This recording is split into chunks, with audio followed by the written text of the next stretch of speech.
Guys, it's your favorite Dinobot here, and we got another survival for you guys. Can Zilla from the IDW and the series survive the Bayverse Autobot Military?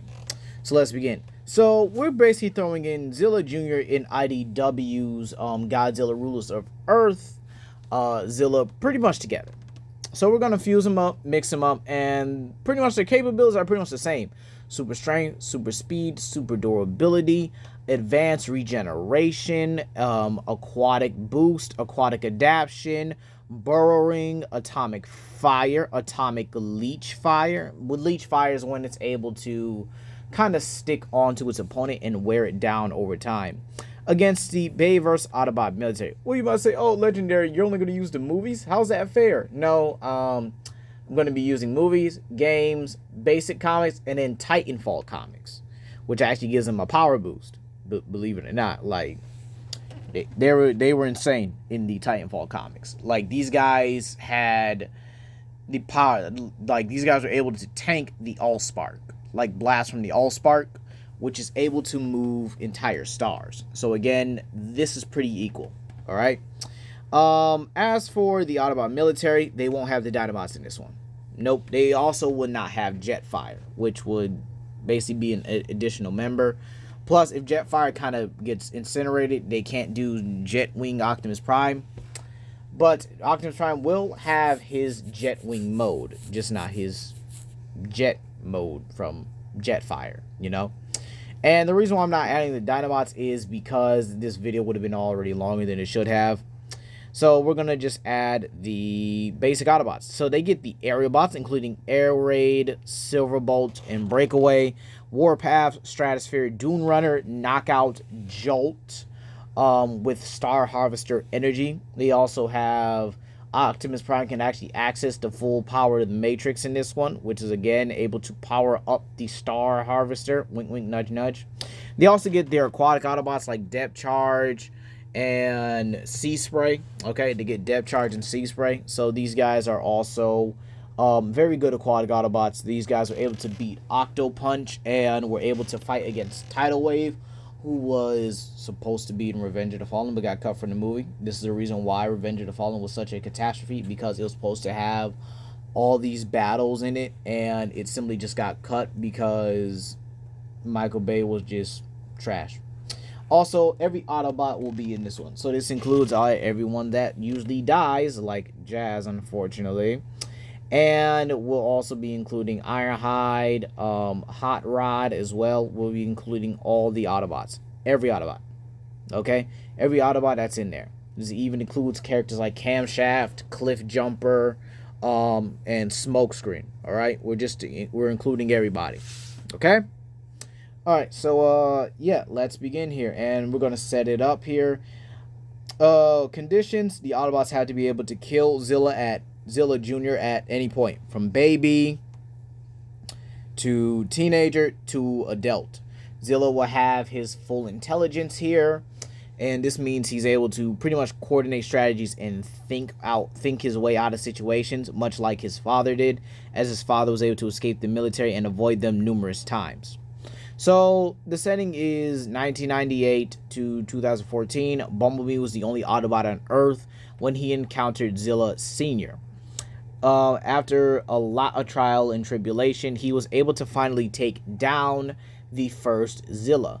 He was able to take down the first Zilla and then contacted Autobot reinforcements to come down to Earth. The first Autobots to appear were the Wreckers, and Bumblebee had the Wreckers actually survey the city and see if there were any more Zilla outposts.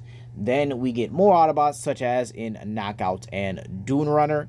And before they even are able to find the nest, the Wreckers are able to exterminate the eggs. Even when some hatchlings actually hatch, they're able to simply blast them. Thinking the wreckage is done, Bumblebee goes with Camshaft, who is a heavily armored scout, much more durable than Bumblebee. So again, that's pretty impressive in my opinion. Dune Runner and Knockout, they each go through their own sections of the base, and Knockout falls through a hole. He pretty much slides down here and his communications get busted. However, Knockout does discover a egg. This is the last egg there. He tries to report it, but while he does that, the egg hatches, and then Zilla Jr. is born.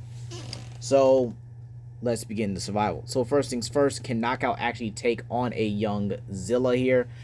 I would say he's very capable. They're actually pretty, but again, these guys are actually pretty tough. Actually able to take down highly trained military people. And they're surprisingly bulletproof for youngsters. Zilla Jr. is no exception, and he's actually much smarter than his younger siblings. I can see a scenario where Knockout does underestimate the youngster and does try to take him down. But considering the fact that Junior is now fighting for survival, once Knockout attacks, it's going to turn into a fight or flight response, with him more than likely ripping apart Knockout, if not him burrowing, collapsing the ground even further, and Knockout falling down the hole, and he would possibly kill and then might even eat some of Knockout's organic material, considering the fact that Cybertronians still do have organic material in them, including the Bayverse. So you might say, does the Energon does anything for him? I would actually have to say yes, considering Energon is a form of radiation, including the likes of solar radiation, which are kaiju known to feed on apparently. They're actually able to absorb radiation from the Earth's core and absorb radiation from different sources. For example, Rodan actually was able to absorb the radiation in volcanoes, while Godzilla is able to take radiation from nukes directly. Considering Zilla and Godzilla are kind of the same composition, I would have to say Zilla is able to absorb nuclear radiation as well, considering the fact that nuclear bombs really don't affect him, and it was a nuclear bomb that pretty much turned him into a, well, irradiated iguana in the first place. So this means that Knockout would be killed and the others would eventually find his body, realizing that one more egg is hatched. By this time, when Zilla appears as a teenager, he would have already developed his atomic fire. So this means that Zilla is able to now use his abilities like leech burning and able to just straight up incinerate anything that comes across his path, and this thing pretty much tears through metal. Now the next thing I think we have to cover is the ambush. Could the Autobots set up an ambush? Yes they can. We saw how they did with just Bumblebee, Crosshairs, and Drift, right? With also, Cade and the girl in Squeaks or whatever. You got the town fight in the last night was basically their own version of ambush. So I think Bumblebee and Dune Runner would be kind of surveying and be jumping in on this, while it would have Sideswipe, Jazz pretty much leading it, Mirage, the RC sisters, and the twins here. So without further ado, how would this pretty much go down? Well, they would pretty much discover that Zilla eats fish, and Jazz would think of a plan to pretty much lure it on land, much like in the original. Once he appears out of the water or out of the sewer systems, they're going to be shocked by how big he is. Even for a teenager, Zilla was pretty big, almost, if not just about the size of his father. And then he grew to pretty much grow past his father. Pretty much been around like 200 feet almost. He was around 190, but I think he was definitely 2 feet by the time the series came out.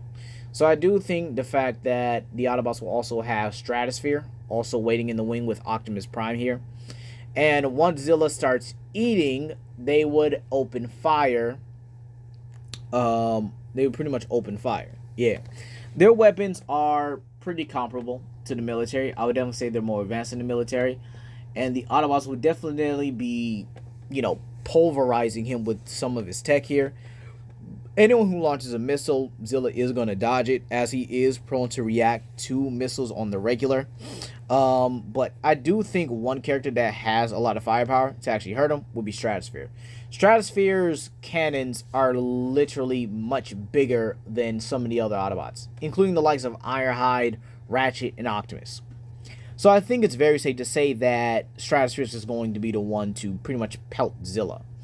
But then again, Zilla would probably retreat into the city and do what his father did and outmaneuver them, pretty much causing the Autobots to pretty much roll out after him and use the stealth force mode. Zilla would then use this time to pretty much survey the area and pretty much outmaneuver the Autobots, picking them off. Now, I think he would do the building thing. Yeah. The way he was able to pretty much tunnel through a building and then he would wait behind another one. And considering the fact that these Autobots can also see in infrared, this would not work considering Zilla is cold-blooded and is pretty much nullified to heat seeker tech. Now, obviously in this one, a couple Autobots are going to die in this one. And I think if he uses that helicopter method or pretty much is able to just like get the drop on these Autobots, well, I mean, he's been able to get the drop on us, and you know, we had some pretty advanced tech trying to track him. So during this time period, if he did the same thing he did here on the screen, yeah, a lot of Autobots are getting got in like the span of a couple seconds. And considering that most of them are ground dwellers, yeah, I do think the fact that a couple Autobots are getting got. And I think the RC triplets and the twins would be next here. The RC triplets would be the first one to get got, kind of getting stumped or pretty much slashed. And then the twins would try to escape here, but then Zilla would just simply, you know, might just knock down a building or pretty much just chase them down and then crush them. It's not out of character for Zilla to simply chase them down because he has done it to the helicopters. He even managed to get underneath a helicopter while it was passing over him and then straight up just ambush it. Just like that. I mean, the helicopter scene is one of my favorite scenes. Just because he was able to pretty much trick these guys, these highly trained military veterans, into thinking that he disappeared and that they got away. And then, boom. Now, the Autobot forces would arrive, probably with heavy hitters like Ironhide, Warpath, Ratchet, Optimus, Breakaway, and Stratosphere, and begin pelting him. This would probably cause a teenage Zilla to retreat, seeing that he's getting damaged and definitely would pierce his skin, maybe even drawing blood. Definitely drawing blood. This would definitely cause him to jump in the water, or he has to deal with sea spray and depth charge. Now, by the time he hits the water, his wounds would already heal, and he would have gotten a hydration buff. Now, dealing with sea spray and depth charge underwater is no joke. These guys were able to take down Tidal Wave and being able to deal with Octo Punch very easily. And Octo Punch is I would definitely have to say, is a high-level aquatic Decepticon. Alright? These guys are even able to fight, I think they were Sharkticons, if you want to count other continuities. I know it's Bayverse, but again, it does show how their skill is. So doing that and being able to fight against, you know, Tidal Wave, I do think these guys could definitely take on Zilla. However, I do have to say Zilla might kill them, as seeing them as a huge threat to his survival. So once he kills them, Optimus Prime is now going to look at the sheer loss of his troops. They're not going to see Zilla for a while, just due to the sheer fact that Zilla is now under pressure. He's now being hunted down by the Autobots. And remember, like I explained in the stipulations in my other videos, this is going on for a year. So by the time, he would have been able to probably reduce the Autobots' numbers down, but getting scars in the process. Then I do think there would possibly be this final battle part of the area. This is where the boss fight pretty much happens. It's Zilla against Jetwing Optimus Prime and the remaining Autobot forces. They're all coordinated and they're all prepared for him. Now, this would be where weather comes into consideration. And by the way, I'm sorry I didn't mention this earlier, but they're fighting in the same New York City that we saw in 1998. Now, during that time period, it was raining a lot. And doing this again gives Zilla the hydration buff. And I think the battle will go on long enough to where Optimus calls out a ceasefire. The remaining Autobots I even see surviving this are Mirage, Jazz, Hot Rod, Warpath, Breakaway, maybe Stratosphere. Stratosphere might be heavily injured. And Bumblebee. And I think I said Hot Rod as well. Now you might say, what about Hot Rod's time gun?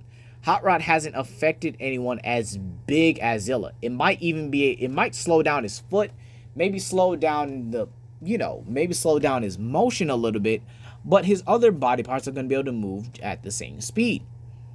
We don't even know about this gun's full capabilities. We also know it doesn't last long either. So even then, I do have to say the gun is kind of a stretch to say it's going to work. And Zilla honestly just could force the Autobots into retreat, or the ceasefire happens and then they just tell the humans they need to leave him alone. So in all honesty, if I had to pick the percentage rate of how Zilla survives this, he survives this with a 99.9% average here. His atomic fire kind of cleaves through some of the other Autobots, while the morality code of the Autobots does come into question once Optimus Prime realizes he's lost a majority of his troops just trying to take this creature down. So in all honesty, guys, Zilla wins this with a 90% rating.